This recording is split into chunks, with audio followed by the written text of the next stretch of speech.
Jóvenes todos, ¿cómo están? Yo soy Omar desde la Ciudad de México y es 16 de octubre de 2022 y este es mi análisis semanal principal para los próximos días. Como siempre, como desde hace 12 años y algo más, te voy a mostrar absolutamente todo lo que estoy observando. Son 30 instrumentos financieros, te voy a explicar cada uno de ellos y junto a esto, mi plan de trading. Lo que significa tres cosas. Los niveles exactos en los que estoy esperando operar durante los próximos días. Porque sí, desde el domingo yo ya sé exactamente lo que voy a hacer a lo largo de la semana. Para no ir más lejos, la semana pasada mi plan de trading generó 7 alternativas, de las cuales 5 fueron ganadoras y la mayoría de ellas con un potencial muy ricachón. Además te voy a explicar los criterios técnicos fundamentales y de sentimiento que avalan a cada una de mis hipótesis de trading, porque no son ocurrencias, están calculadas en función de las probabilidades que observo utilizando esos criterios. Y para terminar, y por si fuera poco, te voy a explicar los criterios de mi plan. Esto es, lo que tiene que pasar para que yo pueda ejecutar mi plan y para que este siga teniendo sentido conforme se va desenvolviendo la semana. Esto es lo mínimo que hacemos los traders profesionales y mira, si estás aspirando a construir un negocio de verdad, no un hobby, un negocio real sobre esta fantástica actividad, inscríbete a mi Patreon. ¿Por qué? Porque vas a obtener todo lo que necesitas. Todos los conocimientos, que no son pocos, vas a ir acumulando la experiencia y además hasta eso que piensas que te hace falta, lo vas a obtener aquí. El precio sigue siendo igual de ridículo que hace 12 años y me dicen, sí, todavía hay un lugar para ti. Vamos a comenzar con los Estados Unidos, con el dólar americano y con el sentimiento hacia el riesgo. Fue una semana un tanto alocada, particularmente en algunos mercados financieros, como te explicaré a continuación. Teníamos el anuncio inflacionario y desde la semana pasada te advertía que existía esta probabilidad de que hubiera una lectura movedora del dato, particularmente por el tipo de expectativa que teníamos. Ok, la semana comenzó con algunos miembros de la Reserva Federal siguiendo el guión que traen desde hace algunas semanas, diciendo que la inflación está muy alta, que no ha bajado, que la Reserva Federal tiene que seguir siendo entonces agresiva para poder combatir el problema. Hasta creo que fue Kashkari o habrá sido Bullard el que dijo que el mayor riesgo ahora mismo es que en la Reserva Federal no suban lo suficiente las tasas. Imagínate el nivel de comentarios. Bueno, llegó el CPI. Y si lo ves en tu calendario, la lectura parece entonces positiva.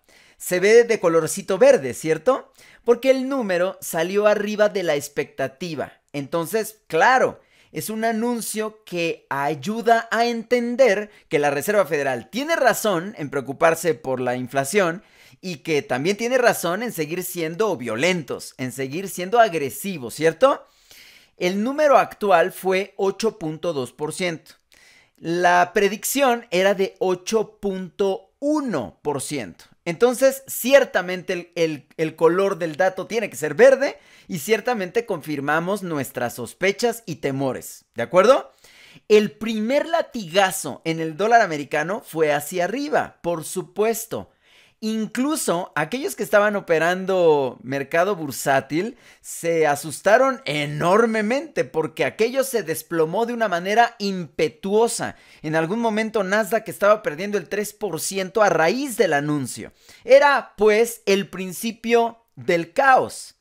Sin embargo, como que los especuladores comenzaron a ponerse los lentes. Y es lo que siempre te explico con respecto a los anuncios económicos. No es tan fácil como decir veo verde, compro, veo rojo y vendo. No es así de simple. La lectura es bastante más compleja para desgracia de los más perezosos.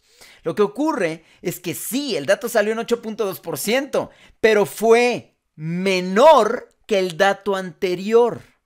El dato anterior fue 8.3%. Entonces, aunque no haya salido igual que la expectativa, igual o menor que la expectativa, el mero hecho de que haya salido menor que el dato anterior, pues nos hace saber que quizás ya llegamos al techo de los datos inflacionarios. A lo mejor ya es cuestión de ver cómo el esfuerzo de la política monetaria de la Reserva Federal empieza a rendir frutos de manera paulatina. y con el retraso que este tipo de implementación de la política monetaria en los Estados Unidos, pues tiene. No es tan difícil de entender, ¿cierto? Entonces, en ese instante, te lo voy a representar histriónicamente.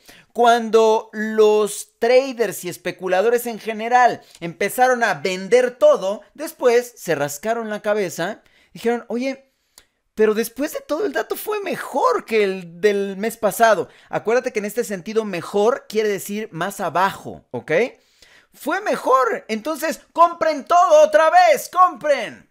Claro, y entonces lo que había recorrido Nasdaq, el S&P 500 hacia abajo, lo recuperó en cuestión de horas.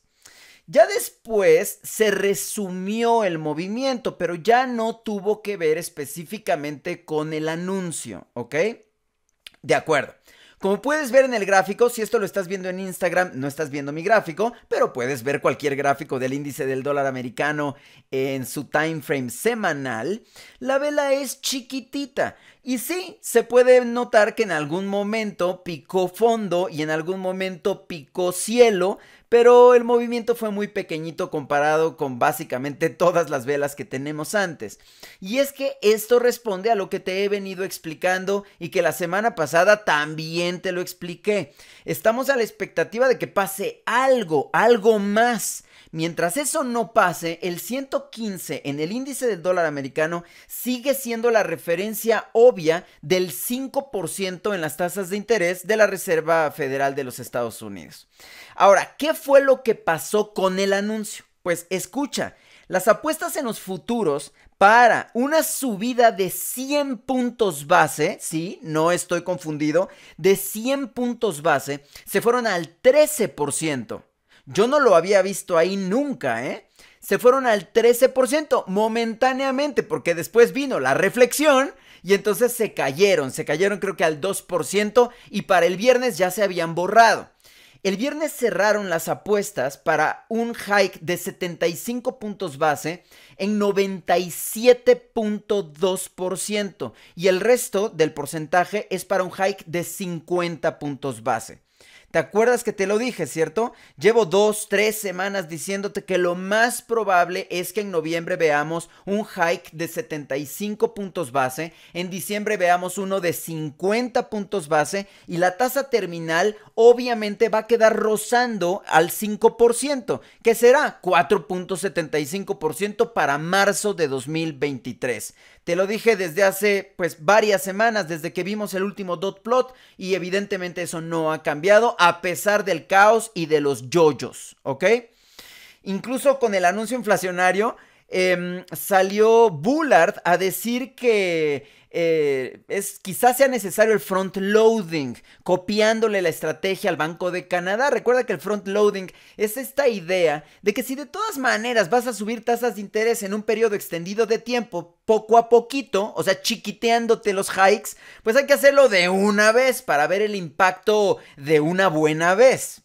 Eso es lo que dice Bullard. Por ahí Kashkari dijo que el mercado inmobiliario no le preocupa para nada, que debería de preocuparle. Es lo primero que recibe el impacto de estas subidas de tasas de interés que parecen indiscriminadas, como te explicaba la semana pasada, que parece que la orden es, tú sigues subiendo hasta que se rompa algo. Bueno, lo primero que se debería de romper es el mercado inmobiliario. Y la próxima semana tenemos datos inmobiliarios en medio de una semana en la que prácticamente no va a pasar más en términos de calendario económico, ¿de acuerdo?